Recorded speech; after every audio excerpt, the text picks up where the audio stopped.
ಯಾರೆಲ್ಲ weight loss diet ಮಾಡಬೇಕು ಅಂತ ಅಂದ್ಕೊಂಡಿದ್ದೀರೋ ಅಥವಾ ಈಗಾಗಲೇ ಮಾಡ್ತಿದ್ದೀರೋ ಅಂಥವರು ತಪ್ಪದೇನೆ ಈ ಒಂದು ಸ್ಪೆಷಲ್ ಡಿಶ್ನ ನೀವು ನೋಡಲೇಬೇಕು.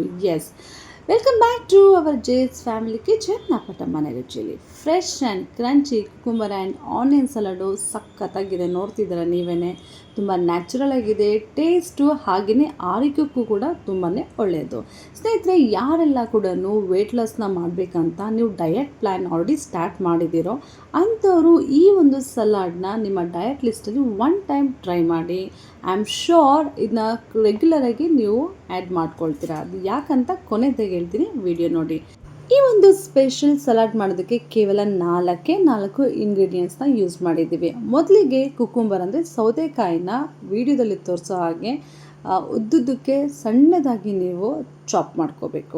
ಈ ಒಂದು ಸಲಾಡ್ನ ಆನ್ ಸ್ಪಾಟ್ ಫ್ರೆಶ್ ಆಗಿ ನೀವು ಮಾಡ್ಕೊಂಡು ತಿನ್ನಬೇಕು. ಏನಾದರೂ ಸ್ಟೋರ್ ಮಾಡಿಟ್ರೆ ಅಥವಾ ಬೆಳಗ್ಗೆ ತಿಂತೀನಿ ಮಧ್ಯಾಹ್ನ ತಿಂತೀನಿ ಅಂತ ಬಾಕ್ಸಲ್ಲಿ ನೀವೇನಾದರೂ ಕಟ್ಟಿಟ್ಕೊಂಡಿದ್ರೆ ಚೆನ್ನಾಗಿರೋದಿಲ್ಲ. ಯಾಕಂತ ಹೇಳಿದರೆ ಸೌತೆಕಾಯಿ ಈರುಳ್ಳಿ ಎರಡು ಮಿಕ್ಸ್ ಆದಮೇಲೆ ಸ್ಮೆಲ್ ಬರೋಂಥ ಚಾನ್ಸಸ್ ಇರುತ್ತೆ. ತುಂಬ ಈಸಿ, ಆನ್ ಸ್ಪಾಟ್ನು ಕ್ವಿಕ್ಕಾಗಿ ಮಾಡ್ಕೋಬೋದು. ಈಗ ಕಟ್ ಮಾಡ್ಕೊಂಡಿರೋಂತಹ ಕುಕುಂಬರ್ನ ಒಂದು ಬೌಲ್ಗೆ ಶಿಫ್ಟ್ ಮಾಡ್ಕೋಬೇಕು. ಈಗ ಸೆಕೆಂಡ್ ಇಂಗ್ರೀಡಿಯೆಂಟ್ಸ್ ಬಂದು ಆನಿಯನ್ ಅಂದರೆ ಈರುಳ್ಳಿನ ಅಷ್ಟೇ ಚೆನ್ನಾಗಿ ಸಿಪ್ಪೆ ತೆಗೆದುಬಿಟ್ಟು ವಾಶ್ ಮಾಡಿಕೊಂಡು ಅದು ಕೂಡ ವಿಡಿಯೋದಲ್ಲಿ ತೋರಿಸೋ ಹಾಗೆ ನಿಧಾನವಾಗಿ ಉದ್ದುದ್ದಕ್ಕೆ ನೀವು ಕಟ್ ಮಾಡ್ಕೋಬೇಕು. ಕಟ್ ಮಾಡ್ಕೊಂಡು ಆದಮೇಲೆ ಪ್ರತಿಯೊಂದು ಆನಿಯನ್ ಸ್ಲೈಸ್ನ ನೀವು ಬಿಡಿಸ್ಕೋಬೇಕು. ಆವಾಗಲೇ ನೀವು ತಿನ್ಬೇಕಾದ್ರೆ ಆ ಕ್ರಂಚಿನೆಸ್ನ ಫೀಲ್ ಮಾಡ್ಕೋಬೋದು.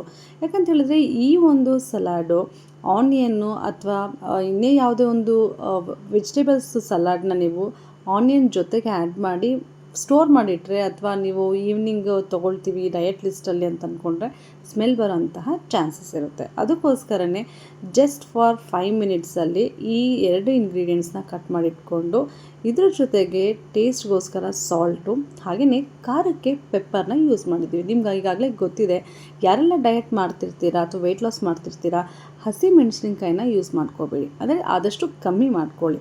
ಖಾರಕ್ಕೆ ನೀವು ಪೆಪ್ಪರ್ನ ಪೌಡ್ರ್ ಮಾಡಿ ಇಟ್ಕೊಂಡ್ಬಿಡಿ, ತುಂಬ ಚೆನ್ನಾಗಿರುತ್ತೆ. ಈಗ ನಾವು ಕಟ್ ಮಾಡ್ಕೊಂಡಿರೋಂತಹ ಆನಿಯನ್ನು ಹಾಗೆಯೇ ಕುಕುಂಬರ್ನ ಇನ್ನೊಂದು ಬೌಲ್ಗೆ ಶಿಫ್ಟ್ ಮಾಡ್ಕೊತಿದ್ದೀವಿ. ಈಗಾಗಲೇ ಹೇಳ್ದಾಗೆ ನಾನು ನಿಮಗೆ ಆನಿಯನ್ಸ್ನ ಒಂದೊಂದೇ ಸ್ಲೈಸ್ನ ಬಿಡಿಸ್ಕೊಂಡು ಈ ರೀತಿಯಾಗಿ ಹಾಕ್ಕೊಳ್ಳಿ. ತಿಂತಿದ್ರೆ ಮಾತ್ರ ಸಕ್ಕತ್ತಾಗಿರುತ್ತೆ. ಪೆಪ್ಪರ್ನ ನೀವು ಗ್ರೈಂಡ್ ಮಾಡ್ಕೋಬೇಕು. ಅಂದರೆ ಇದು 2 ಥರ ಬರುತ್ತೆ. ಒಂದು ಪೆಪ್ಪರ್ನ ಪುಡಿ ಮಾಡ್ಕೊಳ್ಳೋದಿರ್ಬೋದು ಅಥವಾ ಒಂದು ಪೆಪ್ಪರ್ನ ಗ್ರೈಂಡ್ ಮಾಡ್ಕೋಬೋದು. ಆದಷ್ಟು ವೆಜಿಟೇಬಲ್ ಸಲಾಡ್ ಮಾಡಬೇಕಾದ್ರೆ ಮೆಣಸನ್ನ ಅಂದರೆ ಪೆಪ್ಪರ್ನ ಈ ರೀತಿಯಾಗಿ ತರ್ತರಿಯಾಗಿ ನೀವು ಕುಟ್ಟಿಟ್ಕೊಂಡು ಆನ್ ಸ್ಪಾಟ್ ಅದನ್ನ ಸ್ಪ್ರಿಂಕಲ್ ಮಾಡಿಕೊಂಡು ತಿನ್ನಿ, ತುಂಬ ಚೆನ್ನಾಗಿರುತ್ತೆ. ಕೆಲವೊಬ್ಬರಿಗೆ ಇಷ್ಟ ಆಗುತ್ತೆ, ಇನ್ನು ಕೆಲವೊಬ್ಬರಿಗೆ ಬಾಯಲ್ಲಿ ಸಿಕ್ಕಿದಾಗ ಸ್ವಲ್ಪ ಕಹಿ ಅನಿಸುತ್ತೆ. ಬಟ್ ಇದು ನಮ್ಮ ಆರೋಗ್ಯಕ್ಕೋಸ್ಕರ ಮಾಡ್ಕೊಳ್ತಿರೋದ್ರಿಂದ ತುಂಬ ಚೆನ್ನಾಗೇ ಇರುತ್ತೆ. ಸೊ ಫ್ರೆಂಡ್ಸ್, ನಮ್ಮ ಹಸ್ಬೆಂಡು ಫಿಟ್ನೆಸ್ ಕೋಚಲ್ಲಿರೋದ್ರಿಂದ ಈ ರೀತಿಯಾಗಿ ಮನೆಯಲ್ಲಿ ವೆರೈಟಿ ಸಲಾಡ್ನ ಮಾಡ್ತಿರ್ತಾರೆ. ಅದರಲ್ಲೂ ಆನಿಯನ್ ಆ್ಯಂಡ್ ಕುಕುಂಬರ್ ಸಲಾಡ್ ಅಂತೂ ತುಂಬ ಚೆನ್ನಾಗಿರುತ್ತೆ. ಆದ್ದರಿಂದ ಮಗಳಿಗೂ ಕೂಡ ಕೊಡ್ತೀವಿ. ಅದಕ್ಕೋಸ್ಕರನೇ ಚಾಟ್ ಮಸಾಲನ ಉಪಯೋಗಿಸ್ಕೊಂಡಿದ್ದೀವಿ. ಚಾಟ್ ಮಸಾಲ ನೀವು ಸ್ಕಿಪ್ ಮಾಡ್ಕೋಬೋದು, ಇಲ್ಲ ಟೇಸ್ಟ್ ಇನ್ನೂ ಚೆನ್ನಾಗಿರಬೇಕು ಅನ್ನೋರು ಬೇಕಿದ್ರೆ ಆ್ಯಡ್ ಮಾಡ್ಕೋಬೋದು, ನೋ ಪ್ರಾಬ್ಲಮ್. ಫ್ರೆಂಡ್ಸ್, ಯಾರೆಲ್ಲ ಈ ವಿಡಿಯೋ ನೋಡ್ತಿದ್ದೀರೋ ಆದಷ್ಟು ನಮ್ಮ ಜೇಸ್ ಫ್ಯಾಮಿಲಿ ಕಿಚನ್ ನಾಪಟ ಮನೆ ರುಚಿ ಯೂಟ್ಯೂಬ್ ಚಾನಲ್ನ ಸಬ್ಸ್ಕ್ರೈಬ್ ಮಾಡ್ಕೊಳ್ಳಿ, ಲೈಕ್ ಮಾಡಿ, ಹಾಗೆ ಶೇರ್ ಮಾಡಿ. ಮನೆಯಲ್ಲೇ ಮಾಡುವಂತಹ ಆರೋಗ್ಯಕರವಾದಂತಹ ಅಪ್ಪಟ ಮನೆ ರುಚಿನ ನಾವು ತಿಳಿಸ್ಕೊಡ್ತಿದ್ದೀವಿ.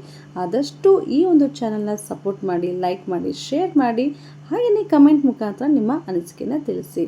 ಈ ಒಂದು ಸಲಾಡಿಂದ ಯಾವ ರೀತಿಯಾದಂಥ ಆರೋಗ್ಯಕ್ಕೆ ನಮಗೆ ಒಳ್ಳೆಯದಾಗುತ್ತೆ ಅಂತ ನೋಡೋದಾದರೆ ಇದು ನ್ಯೂಟ್ರಿಷನ್ ಫ್ಯಾಕ್ಟ್ಸ್. ಆ್ಯಕ್ಚುಲಿ ನಮ್ಮ ಹಸ್ಬೆಂಡ್ ಬಂದು ನ್ಯೂಟ್ರಿಷನ್ ಆಗಿರೋದ್ರಿಂದ ಹಾಗೆಯೇ ಆರೋಗ್ಯ